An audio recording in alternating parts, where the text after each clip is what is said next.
ही मुंबई महाराष्ट्राला कशी मिळाली? हे महाराष्ट्र राज्य कसं घडलं? नाही ना सांगू शकत. हेच तर आमच्या बलिदानाचं दुर्दैव आहे. काय घडलं होतं ते ऐकायचंय? ऐक. 15 ऑक्टोबर 1938 मध्ये मुंबईतल्या साहित्य संमेलनात स्वातंत्र्यवीर सावरकरांच्या अध्यक्षतेखाली पहिल्यांदा मराठी राज्यासाठी ठराव मांडला गेला. पण खऱ्या अर्थाने ही मागणी उचलून धरली ती 1946च्या संमेलनात श्रीयुत गणत्र्य माडखोलकरांनी.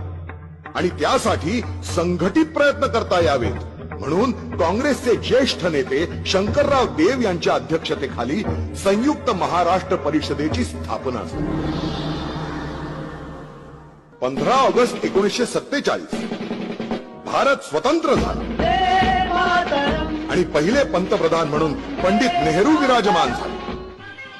स्वातंत्र्य प्राप्तीच्या सुमारास भाषावार प्रांत रचनेसाठी न्यायमूर्ती S.K. दार यांचं कमिशन नेमलं होतं. आपल्या अहवालात भाषावार प्रांत रचना देशाच्या एकात्मतेचा घात करणारी आहे असा अभिप्राय देऊन या कमिशननं मूळ संकल्पनेला छेद दिला. एप्रिल 1949 मध्ये या कामासाठी पंडित नेहरू, सरदार पटेल आणि पट्टभी सीतारामय्या यांची JVP समिती नेमण्यात आली. खरं तर मुंबई हा कळीचा मुद्दा होता. त्यावेळेला मुंबईची औद्योगिक प्रगती वेगानं सुरू होती. म्हणूनच मुंबईतील धनिक भांडवलदार वर्ग स्वतःच्या फायद्यासाठी या शहरावरील आपली पकड कायम ठेवू पाहत. पण सर्व बाजूंनी महाराष्ट्राच्या भूभागानं वेढलेलं हे शहर वेगळं काढणं त्यांना शक्य नव्हतं. JVP समितीनंही पुढे मागे महाराष्ट्र स्वतंत्र झाला तरी त्यात मुंबईचा समावेश करता येणार नाही असा शेरा मारत भांडवलशाहीची बाजू घेतली. डिसेंबर 1953 केंद्र सरकारनं पुन्हा एकदा भाषावार प्रांत रचनेसाठी निवृत्त न्यायमूर्ती फाजल अली यांच्या अध्यक्षतेखाली राज्य पुनर्रचना आयोगाची नियुक्ती केली. यावेळेस सुद्धा महाराष्ट्र आणि गुजरात या दोन राज्यांना वगळून बाकी सर्व अन्य भाषिकांना त्यांची स्वतंत्र राज्य देण्यात आली. आपल्यावर जाणून बुजून अन्याय होतोय या भावनेनं महाराष्ट्रात संतापाचा ज्वालामुखी धगधगू लागला. 8 नोव्हेंबर 1955 काँग्रेस वर्किंग कमिटीनं अजून एक खेळ खेळत मुंबई, महाराष्ट्र आणि गुजरात असा त्रिराज्याचा प्रस्ताव मांडून मराठी भाषिकांच्या कपाळात कुऱ्हाड घातली. या योजनेमुळे गुजरातला भाषिक राज्य मिळणार होतं पण महाराष्ट्र मात्र मुंबईला मुकणार होता. 18 नोव्हेंबर 1955 स्थळ चर्चगेट स्टेशन. 500 आंदोलनकर्त्यांचा मोर्चा त्वेषानं विधानसभेकडे निघाला. हा मोर्चा म्हणजे पुढे घडणाऱ्या संघर्षाची नांदी. त्या दिवशी भायखळ्याचं कारागृह संयुक्त महाराष्ट्राच्या जय जयकाराने दुमदुमून. 20 नोव्हेंबर 1955 चौपाटीला तत्कालीन मुख्यमंत्री श्रीयुत मोरारजी देसाई आणि श्रीयुत स.का. पाटील यांची सभा सुरू होती. या देशात काँग्रेस आहे तोवर मुंबई महाराष्ट्राला मिळणार नाही ही मोरारजींची वल्गना, तर आकाशात चंद्र सूर्य असेपर्यंत मुंबई ही महाराष्ट्रात समाविष्ट केली जाणार नाही स.का. पाटलांचं वक्तव्य. ते ऐकून त्यांच्यावर दगड जोड्यांचा वर्षाव करत संतप्त जनतेनं सभा उधळून लावली. 21 नोव्हेंबर यांचा वर्षाव करत संतप्त जनतेनं सभा उधळून लावली. 21 नोव्हेंबर 1955 मुंबईत सार्वत्रिक संपाची हाक देण्यात आली होती. गिरण्या, कारखाने, गोद्या, वर्कशॉप बंद ठेवत 4.5 लाख कामगारांनी यात भाग घेतला. त्रिराज्य योजना मोडून काढण्यासाठी सेनापती बापट यांच्या नेतृत्वाखाली एक विराट मोर्चा निघाला होता. मोर्चा फाउंटनच्या दिशेने येताच पोलिसांचा चौफेर लाठी हल्ला सुरू झाला. जमाव पांगत नाही हे पाहून अश्रुधुराच्या नळकांड्या फोडण्यात आल्या. निशस्त्र आंदोलनकर्त्यांवर बंदुकीच्या फैरी झाडल्या गेल्या. शेवटी पहिल्या 15 जणांचा बळी घेत 300हून अधिक जखमींचं रक्त सांडत या चळवळीचं रक्तरंजित पर्व अशा निर्घृण पद्धतीनं सुरू झालं. 15 जानेवारी 1956 पंतप्रधानांनी केंद्र सरकारचा अमंगल निर्णय नभोवाणीवरून साऱ्या देशाला ऐकवला. विदर्भासह महाराष्ट्र आणि कच्छसह गुजरात अशी 2 स्वतंत्र राज्य जाहीर करून मुंबई केंद्र शासित केली गेली.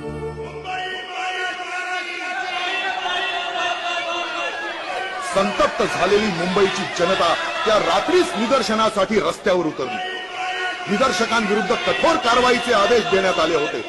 पोलिसांनी गोळीबाराला सुरुवात केली. त्या सरकारी तबेल्याजवळ नाईट स्कूल मधून येणारा बंडू गोखले हा निष्पाप विद्यार्थी पाखरासारखा टिपला गेला. दुसऱ्या दिवशी जनतेनं उत्स्फूर्तपणे बंद पाळला. पहाटेपासूनच चळवळींच्या नेत्यांचं अटकसत्र सुरू होतं. कॉम्रेड डांगे आणि सेनापती बापट आधीच गदाड झाले होते. पोलिसांच्या सशस्त्र गाड्या शहरात गस्त घालत होत्या. सर्वत्र संचारबंदी लागू केली होती. शूट टू किलचा हुकूम देण्यात आला होता. मुंबईला जणू लष्करी छावणीचं स्वरूप आलं होतं. सतत एक आठवडा पोलिसांच्या गोळीबाराचं पाशवी थैमान सुरू होतं. 16 जानेवारी ते 23 जानेवारी या 7 दिवसात मोरारजींच्या हुकुमावरून 442 वेळा गोळीबार करण्यात आला. त्यात 90 मृत्यू तर 400हून अधिक जखमी झाले होते.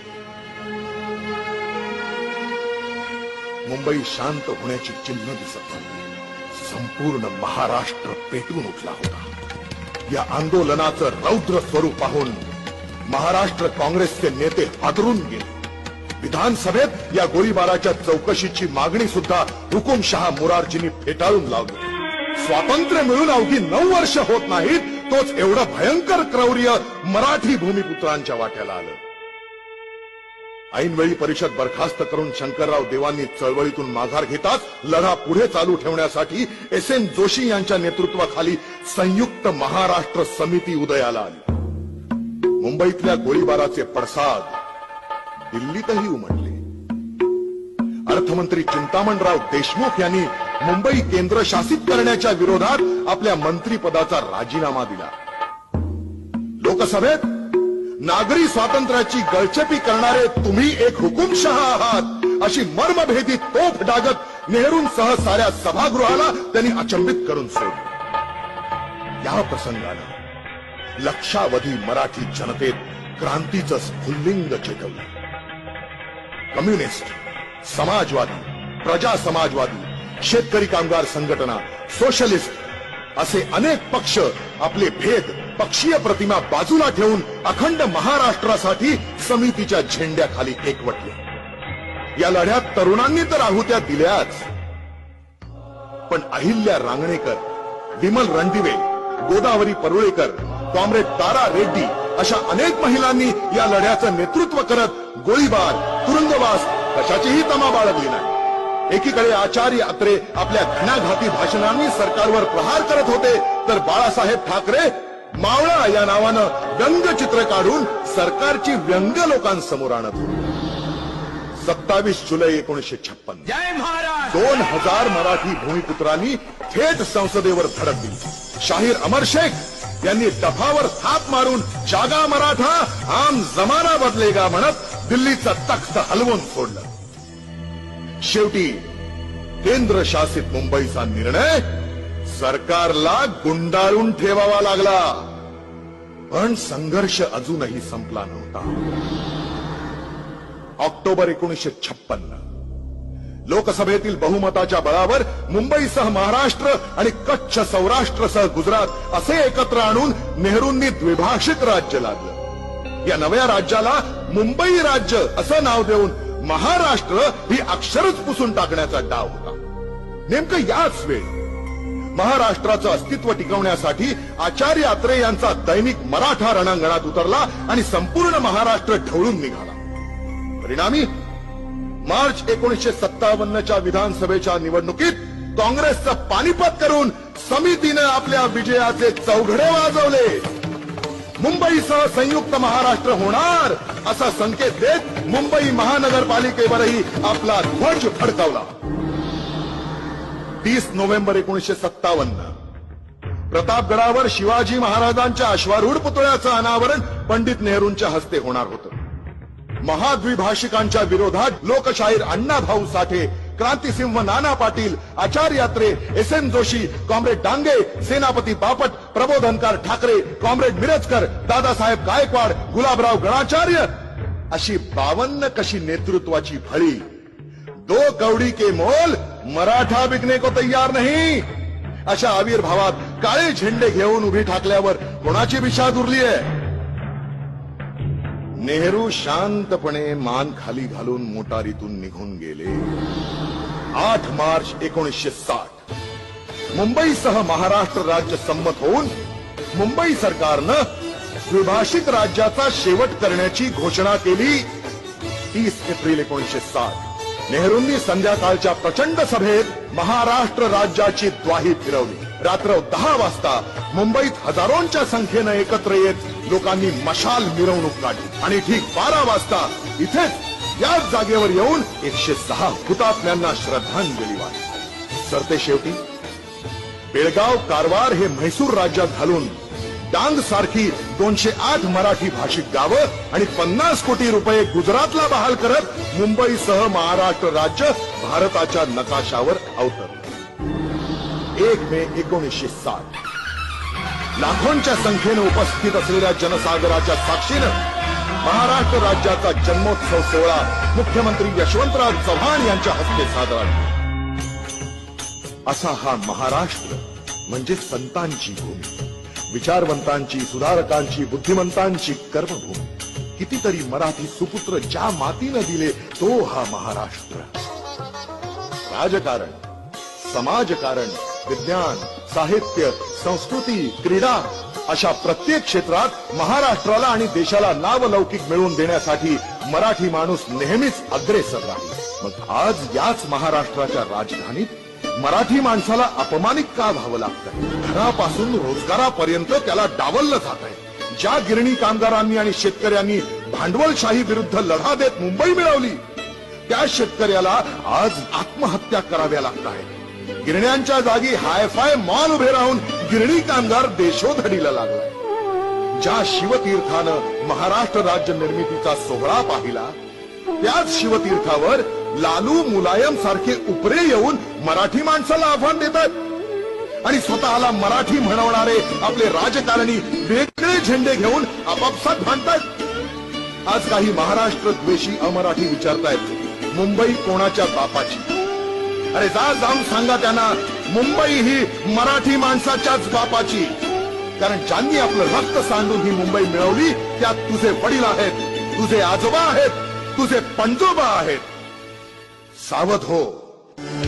आज परप्रांतीयांचे लोंढे महाराष्ट्रावर आक्रमण करत इथले व्यवसाय, उद्योगधंदे, अर्थव्यवस्था काबीज करत तुला हळूहळू नामशेष करू पाहत आहे. मराठी माणसाचं अस्तित्व टिकवण्यासाठी आता पुन्हा एकदा तुला शिवधनुष्य उचलायचंय. उच्च शिक्षण घेऊन आपली बुद्धी परदेशात विकण्यापेक्षा आपल्याच मातीत प्रशासकीय सेवा, corporate sector, IT sector, building construction, share market अशा विविध क्षेत्रात पाय रोवून उभा राहा.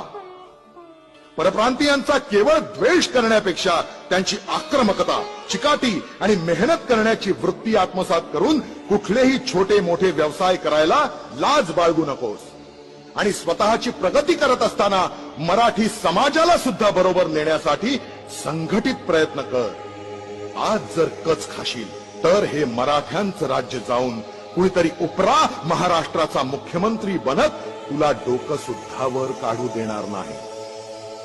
जागा हो, अरे आमचं बलिदान असं वाया जाऊ देऊ नकोस.